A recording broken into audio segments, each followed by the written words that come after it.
धनदा कवचाम् भैरव्योवाच ब्रह्मास्त्रमुख्यां कथितां दुर्लभां या जगत्त्रये धनदाया महापुण्यां कवचं न प्रकाशितां यस्या स्मरणमात्रेण शूद्रोऽपि राजा वल्लभः अतएव महाकाल कवचं मे प्रकाशय। भैरव उवाच शृणु भैरवी वक्ष्यामि कवचां धनदान्वितां यस्या स्मरणमात्रेण नरो राज्येश्वरो भवेत्। गरुडो वस्य ऋषिः प्रोक्ता छन्दो अनुष्टुबुदाहृतां धर्मार्थ काममोक्षेषु विनियोगा प्राकीर्तितः। ओम शिरमे धनदा पातु कुबेरा वरपूजिता ललाटां सुंदरी पातु सर्वकामा फलप्रदा। भवानी सुखवृत्तां मे चिबुकां कमलावती वैतन्यां नन्दनीलया रसनां तालुमूलकां पातु मे चक्षुषी माता महामोहनकारिणी भद्रकाली प्रिया पातु गण्डायुग्मां सदा मम। कर्णो पातु रक्तमुखी घ्राणं पातु सुभद्रिका मनोज्ञा सर्वदा पातु महाबीजस्वरूपिणी।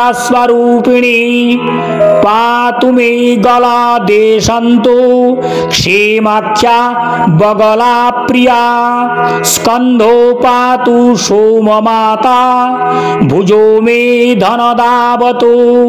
कल्पमूल स्थिता देवी हृदयां पातु सर्वदा। उदरां योगिनी पातु पृष्ठदेशं च यक्षिणी पार्श्वकूलाचरी कुक्षिं सदा मे बतु सुंदरी।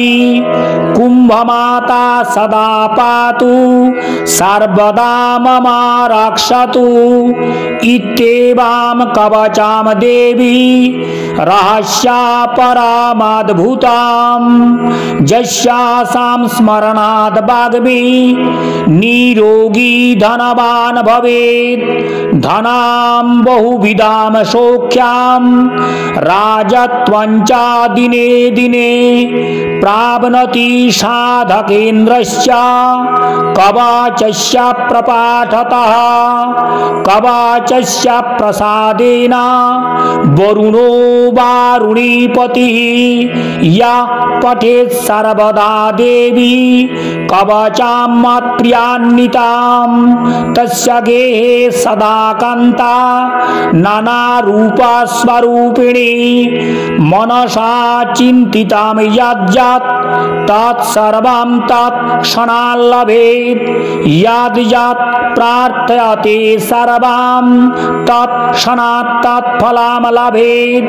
अस्माकं सिद्धिदां दत्त्वा पूजयित्वा महेश्वरीं नायिकां देवदेवेशीं सर्वालङ्कारशोभितां रत्नमुकुटशोभाढ्यां प्रसन्नवदनेक्षणां ततः पठेत् सुकवचां सर्वसिद्धिसमृद्धिदां।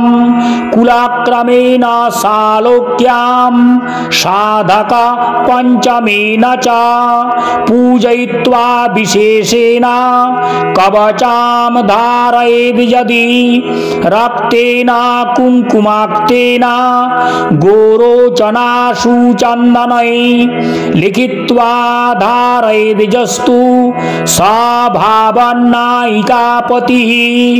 राजा भवति राज्यार्थी मोक्षार्थी मोक्षमाप्नुयात् चतुर्भुजा स्यात् श्रीकृष्ण श्रीकृष्णश्च कवीश्वरः देहान्ते योगिनी कान्ता श्रीसाधिपतिरेव सः ततो भवेद्देवतानां दासो भवति निश्चितां कवच धनदायांश्च पठित्वा सिद्धिमाप्नुयात् इति श्री बृहदद्भुत संधानदामरे धनदा कवचां सम्पूर्णाम्। ओम।